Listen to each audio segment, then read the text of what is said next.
আগমনী গাঁও পঞ্চায়তত সম্বৰ্ধনা অনুষ্ঠান অনুষ্ঠিত। অনুষ্ঠানত উপস্থিত থাকে ৰাইজ আৰু বিভিন্ন গাঁও পঞ্চায়তৰ সভাপতি। জানিব পৰা মতে আগমনী গাঁও পঞ্চায়তৰ নৱনিৰ্বাচিত সভানেত্ৰী, উপসভানেত্ৰী আৰু সকলো সদস্যক লৈ সম্বৰ্ধনা সভা অনুষ্ঠিত হয়। উক্ত সভাত সভাপতিত্ব কৰে সুশীল চন্দ্ৰাই। আনহাতে আগমনী গাঁও পঞ্চায়তৰ নৱনিৰ্বাচিত সভানেত্ৰী শুক্লা মজুমদাৰ ডাঙৰীয়ানীয়ে জাতি, বৰ্ণ, ধৰ্ম নিৰ্বিশেষে সকলোকে লগত লৈ জনস্বাৰ্থে কাম কৰি যাব বুলি নিজৰ মন্তব্য প্ৰকাশ কৰে। উল্লেখ্য যে আজিৰ সভাৰ জনপ্ৰিয় গায়ক প্ৰবীৰ কুমাৰ চৰকাৰ মহোদয়ে বহু মূল্যৱান ভাষণ প্ৰদান কৰে আৰু আগন্তুক দিনত জনসেৱাৰ্থে উন্নয়নমূলক আঁচনি প্ৰণয়ন কৰিবলৈ সুপৰামৰ্শ দিয়ে। আগমনীৰ পৰা বিজু ৰায়ৰ ৰিপৰ্ট, অৰুণোদয় অসম। আজি আমি সকলোৱে একগোট হৈ আমাৰ মেম্বাৰসকল, উপসভানেত্ৰীসকলে এই পঞ্চায়তত আগমনী 108 নং পঞ্চায়তত আহি আমি সভানেত্ৰীৰ অনুষ্ঠানটো কৰিলোঁ আৰু ৰাইজক মাতি আনিলোঁ। খুব ভাল লাগিছে।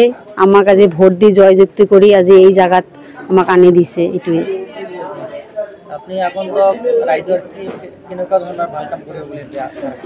আগন্তুক ৰাইজক আমি সকলোৰে ওচৰত যাম, ইহঁতৰ কি কি প্ৰব্লেম আছে আমি চাম আৰু আমাক ইয়াতো মাতিম। সকলোৰে ৰাস্তা ঘাট আৰু উন্নয়নমূলক কামবিলাক আমি কৰি যাম। সকলোৱে আমাৰ সদস্যবিলাকো কৰিব।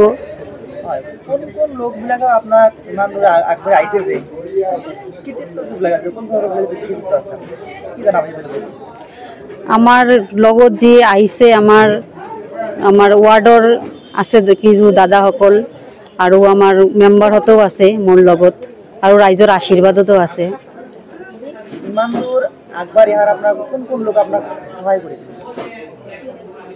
এই যিবিলাক লোক আপোনাক সহায় কৰিছে সেই লোকবিলাক আপোনাক আজি কি জনাব এই শুভ দিনত?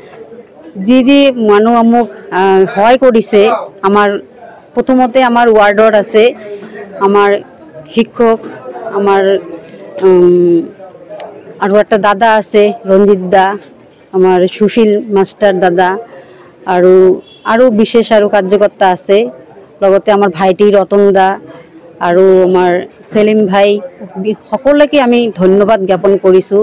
ইহঁতৰ কাৰণে মই আজি মেম্বাৰৰ পৰা আমি সভাপতি লৈ আহিব পাৰিছোঁ আৰু তাৰ লগতে আমাৰ সদস্য সকলকো আমি ইহঁতক অভিনন্দন জ্ঞাপন কৰিছোঁ মোক আজি এই জাগাত আনিবৰ কাৰণে।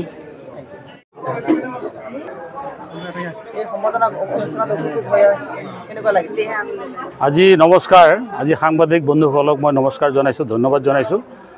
আজি আমি আহিছোঁ গোলগঞ্জ সমষ্টিৰ আগমনী গাঁও পঞ্চায়তৰ যি সম্বৰ্ধনা সভা, নৱনিৰ্বাচিত যিটো সমিতি হ'ল, সেই সমিতিৰ তৰফৰ পৰা আজি ইয়াত এটা সম্বৰ্ধনা সভা অনুষ্ঠিত কৰিছে আৰু যি সভাত আমাৰ অত্ৰ অঞ্চলৰ বিশিষ্ট ৰাইজসকল, সচেতন ৰাইজসকল, বিভিন্ন শিক্ষাগুৰুসকল আৰু বিভিন্ন সাংবাদিক বন্ধুসকল, ছাত্ৰ ছাত্ৰীসকলৰ উপস্থিত আজি এটা ভাল সম্বৰ্ধনা অনুষ্ঠান হ'ল।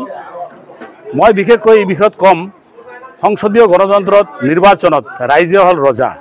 গতিকে ৰাইজে গণতান্ত্ৰিকভাৱে যিসকল মানুহক নিৰ্বাচিত কৰি আমাৰ গাঁও পঞ্চায়তলৈ পঠিয়াই দিলে, সেই পঞ্চায়তৰ প্ৰতিনিধিসকল যাতে অনাগত দিনত আমাৰ অসম চৰকাৰৰ যিবিলাক উন্নয়নবিলাক আঁচনি আছে, সেই আঁচনিবিলাক যাতে যথাযথ ৰীতিভাৱে সিহঁতে পালন কৰে আৰু চৰকাৰৰ যি সপোন আৰু গাঁৱৰ মানুহৰ যি দুখ দৰ্শা, সেই দুখ দশাবিলাকৰ ওপৰত সিহঁতে পৰ্যালোচনা কৰি চৰকাৰী যিবিলাক আঁচনি আছে সেই আঁচনিবিলাক যাতে যথাযথভাৱে কাৰ্যকৰী কৰে, তাৰ বাবে আমাৰ আজি ইয়াত উপস্থিত ৰাইজসকলে তেখেতসকলক পৰামৰ্শ দান কৰিছে। গতিকে আমি সমালোচনাৰ ঊৰ্ধত থাকি আৰু আমি পৰামৰ্শ দিছোঁ সকলোৱে মিলি এই নৱনিৰ্বাচিত সমিতিখনে যাতে মানুহৰ সমালোচনাৰ কথাবিলাক মূৰত ৰাখি যাতে অনাগত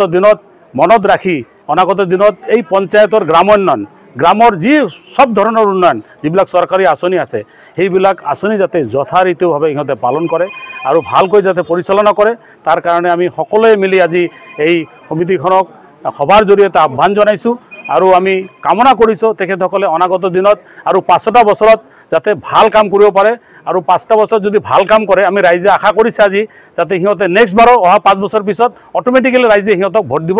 গতিকে আজিৰ দিনত মই ক'ম, যো জিতা ৱহি সিকান্দাৰ মানে পঞ্চায়তী নিৰ্বাচনত বা সংসদীয় নিৰ্বাচনত যিয়ে জিকিব সিয়ে আচল মানে সিকান্দাৰ বুলি ক'ব। তাৰমানে সিকান্দাৰ মানে তো বুজি পায় আপোনালোকে।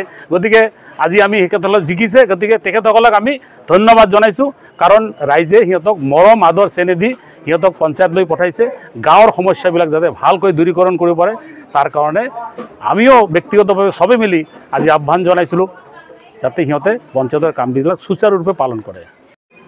এতিয়া নৱনিৰ্বাচিত সভাপতি ইয়াত আসন গ্ৰহণ কৰিলে কি উপদেশ দিব? আমি নৱনিৰ্বাচিত সভাপতি সভানেত্ৰী উপসভানেত্ৰীক আমি আজি ৰাইজে একত্ৰিত হৈ তাৰ আসনত বহুৱাই দিলোঁ আৰু আমি এইখিনিয়েই ক'লোঁ যে যাতে তেওঁলোকে ৰাইজৰ লগত মিলি থাকে, ৰাইজে যদি অফিচত আহে যাতে তেওঁলোকৰ অভিযোগ এইবিলাক শুনে আৰু তদ অনুযায়ী ক্ষীপ্ৰ ব্যৱস্থা গ্ৰহণ কৰে আৰু ৰাইজৰ মংগল কামনা কৰে। এইখিনিয়ে আমি তেওঁলোকক উপদেশ দিলোঁ।